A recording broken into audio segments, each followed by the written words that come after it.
Bus driver gets a strange feeling about a boy on the bus and stays alert when he sees the boy's feet. Bus drivers see hundreds of people every week.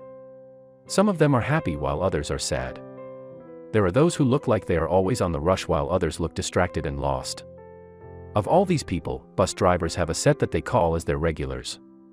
These are the people who ride every day to get to work or school.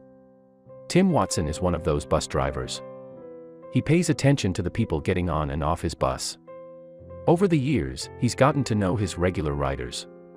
He knows their drop-off points and has gotten used to their daily schedules as well.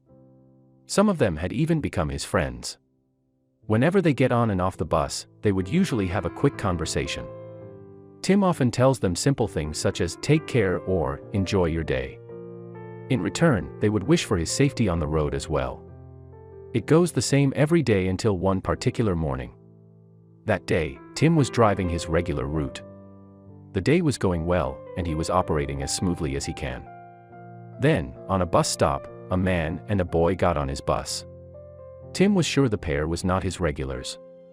The man seemed to be in his mid-20s, and he looked distracted.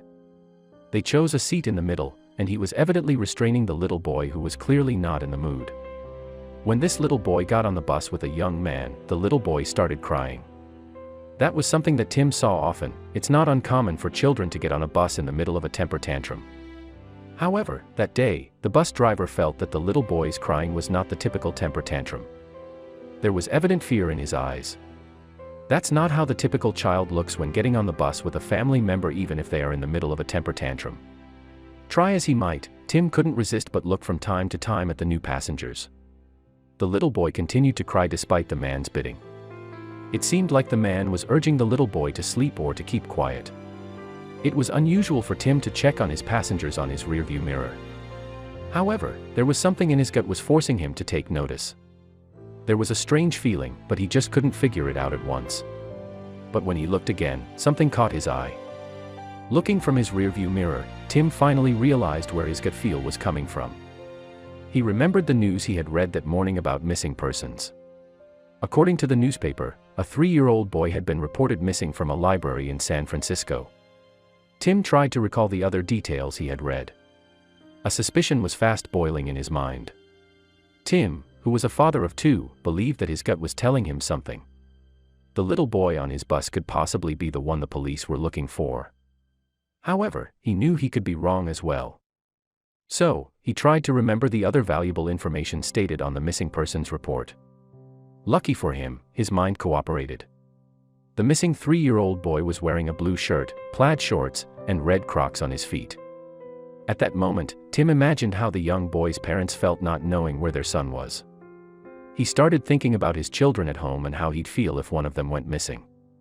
Remembering the details from the newspaper, Tim thought of a way on how he can take a good look at the boy so that he could be sure. He couldn't just stop the bus and confront the man. He had other passengers to consider as well.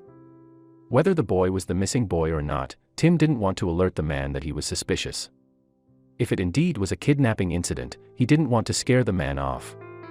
He continued with his normal driving pace and resisted the urge to look at his rearview mirror. The man's eyes had become alert at that time, and it seemed to him that he looked impatient to get off the bus. At any moment, the man could change his mind and get off the bus with the boy. It seemed that no passengers have noticed. They were busy minding their own business. Tim knew he was running out of time. He looked at the road and tried to calm his thoughts. Then, just like an answer from above, he figured out exactly what he should do. To make things look as casual as possible, Tim announced to the people on the bus that one of the passengers who had ridden the bus earlier left a green backpack. He said that before they left to go to the next stop, he needed to check the bus first.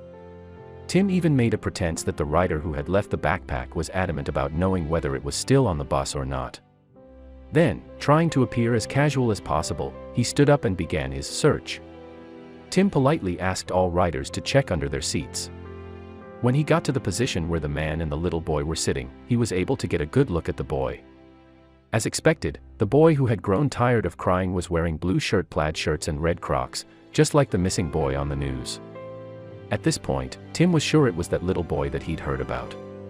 After the search, Tim casually got back on his seat and devised the next step he should take. He knew that it would not be a good idea to try and deal with the situation on his own, so he came up with a better plan. The man and the boy were seated in the middle of the bus, and the engine was loud enough to make soft sounds inaudible. Moreover, they were looking at the window, the boy evidently tired of his tantrums. With trembling hands, Tim reached his phone and made the call. Tim started driving, and at the same time, he discreetly called the police. He told them that there was a boy on his bus that fit the description of the missing boy. The police on the other line firmly instructed Tim on what to do. He listened intently on the plan. Although he was feeling quite nervous that something might go wrong, the determination to save the boy made him fearless. The police told Tim to continue driving to his next stop as planned. The things were set into motion, and they guaranteed him that police officers would be there waiting. Once again, Tim checked if the suspected kidnapper had noticed that something was going on. It seemed that he had not. At least, the missing boy was nearing to be saved. Tim got to the next stop, and 2 police officers instantly covered the rear of the bus. Several officers were at the front of the bus. One by one, they allowed the riders to exit the bus. While some looked a little shocked why there were police officers around, no one dared to ask questions. The authorities were all eyes on the bus, waiting for the man and the boy. When the 2 got off the bus, the police officers pried the boy from the man's arms and arrested the guy immediately. The alleged kidnapper made minor attempts to struggle but was unsuccessful. The authorities were determined to save the boy. The 3-year-old kid seemed to understand that he was being saved. He snatched the hand of an officer, and a look of relief was evident on his innocent face. Then, the 2 were taken to the police station for further investigation. It turned out that the parents had already been told about the possible lead. When the police got back to the station, they made the call. The parents were extremely relieved and were on their way to see their son in no time at all. Tim could only imagine how happy they would be to find out their son was safe and sound. Of course, the parents of the missing boy as well as the police officers were extremely thankful and proud of what Tim had done. If not for his excellent memory, strong instinct, and alertness, who could have known where the innocent boy could end up? The story was worth sharing, and before Tim realized, he was an instant celebrity. When he was interviewed by the local news stations, the courageous driver just said, "I feel I just did what any father would do." If Tim hadn't trusted his gut on this, there's a good chance that boy would never have been found. Tim says there is one thing that everybody should understand: if you feel something in your gut, you have to go with. Having hesitations could end up to regrets later on.